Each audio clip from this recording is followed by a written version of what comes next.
We want to share with you what we do know. We're getting scattered information coming in about the planes that have crashed and which planes have crashed where.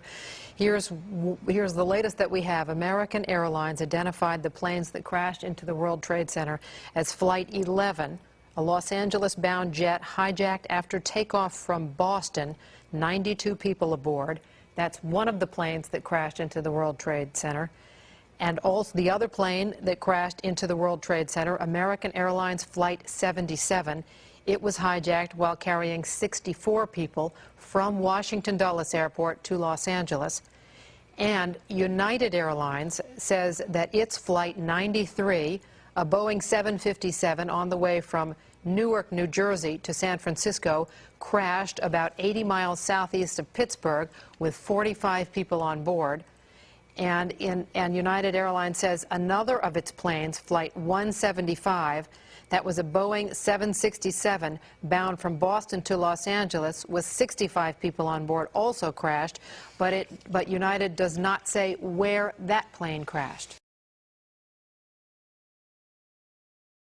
The other plane that crashed into the World Trade Center, American Airlines Flight 77. The other plane that crashed into the World Trade Center, American Airlines Flight 77. The other plane that crashed into the World Trade Center, American Airlines Flight 77.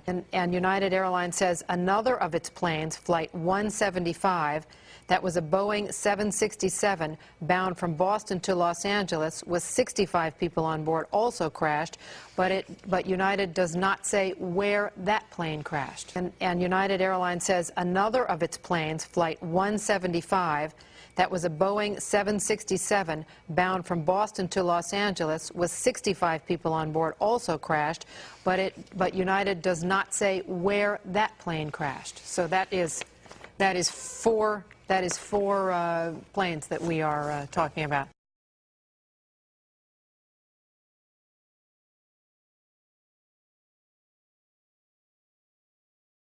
We are hearing from eyewitnesses who were in the area at the time that they saw an aircraft slam into the south side of the Pentagon this morning. There was one eyewitness who said that there were no markings at all on the side of the plane. And let's take a look at some of the VO from when it just happened. There was a tremendous fireball, and we are hearing from eyewitnesses who were in the area at the time that they saw an aircraft slam into the south side of the Pentagon this morning. There was one eyewitness who said that there were no markings at all on the side of the plane, no markings at all on the side of the plane, no markings at all on the side of the plane, no markings at all on the side of the plane,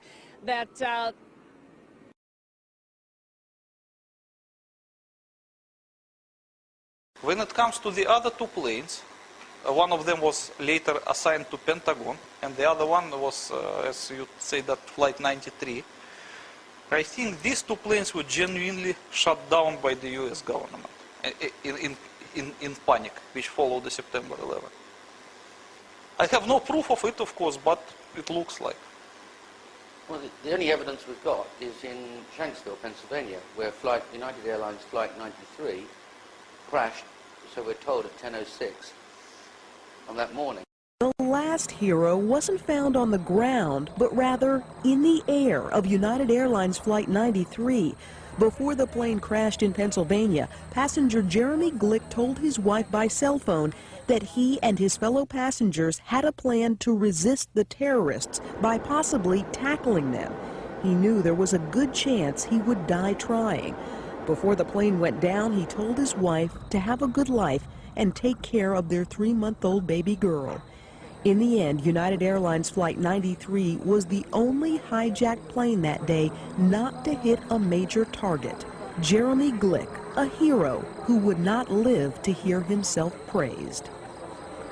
But there are also recordings of conversations between passengers and people on the ground during the course of the end of that flight. Look, this was just a kind of fake evidence produced later to cover up the story. First of all, you have to understand that the mobile phone tower, the center of the mobile cell, cannot transmit the signal over 2 kilometers. So when you switch on your mobile phone, it will connect itself to the nearest tower within maximum 2 kilometers distance.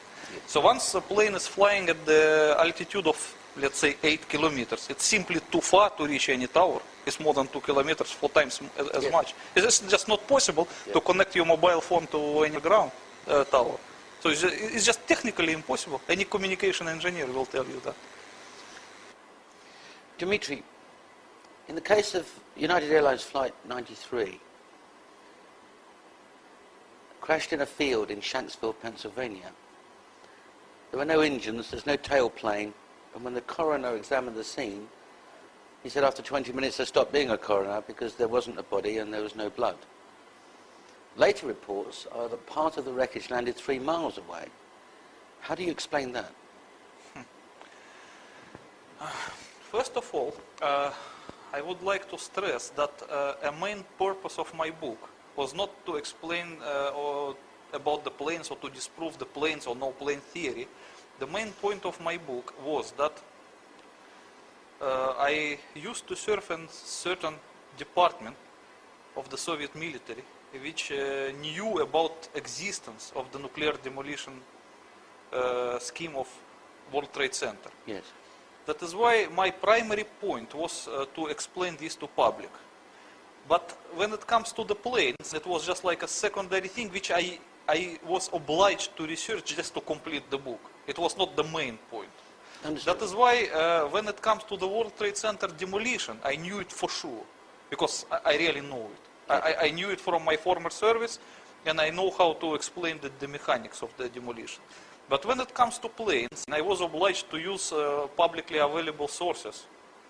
So my opinion is just my private opinion. Well, you express it in the book, why not express it? Yes. Okay, so the point is like this. When plane falls down in result of anything, it usually falls down as a whole piece. So it should hit the ground as a whole piece and disintegrate while on the ground. Yes. If the plane was disintegrated in the air, that means something caused its disintegration there. It should be either a big explosion, which tear plane apart, or we also can presume that the plane was shot with the cannons, because the cannon is rapid firing.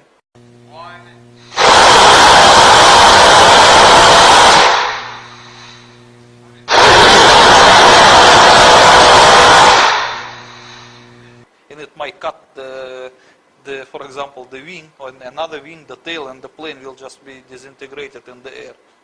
So the pattern of the plane collapse in the case of the Flight 93 suggests that the plane was shot down, and not by the missile, by the cannon. Why not the missile? Because you know that all modern missiles and all modern planes have so-called IFF identification, friend of foe. So whenever plane flies, it always transmits the signal, I am a friend, I am a friend, I am a friend. And no guided missile can lock on such a plane because it's own plane. So it's just technically impossible. It's a means of protection. So in order to shoot your own plane, you cannot use your own missile. You can only use cannon. And you know, if you read carefully all publicly available sources in regard to that September 11 events, especially in connection with the Flight 93, you will find some strange thing. One of the American interceptors, I mean the fighter's plane of the US Air Force sent to intercept hijacked planes, came back with entire cannon munition spent. And nobody can explain why they managed to spend the cannon munitions. It wasn't on an exercise or anything like that? They claim it was an exercise, but look, who will believe that that exercise took place in the middle of September 11 events? When all the flights were restricted and all fighter planes were sent just to ground or to intercept the hijacked planes, and nobody would conduct such an exercise in the middle of these events. It's ridiculous. Or the people who attacked the United States in New York, shot down the plane over Pennsylvania, shot down the plane over Pennsylvania, shot down the plane over Pennsylvania, shot down the plane over Pennsylvania, shot down the plane over Pennsylvania.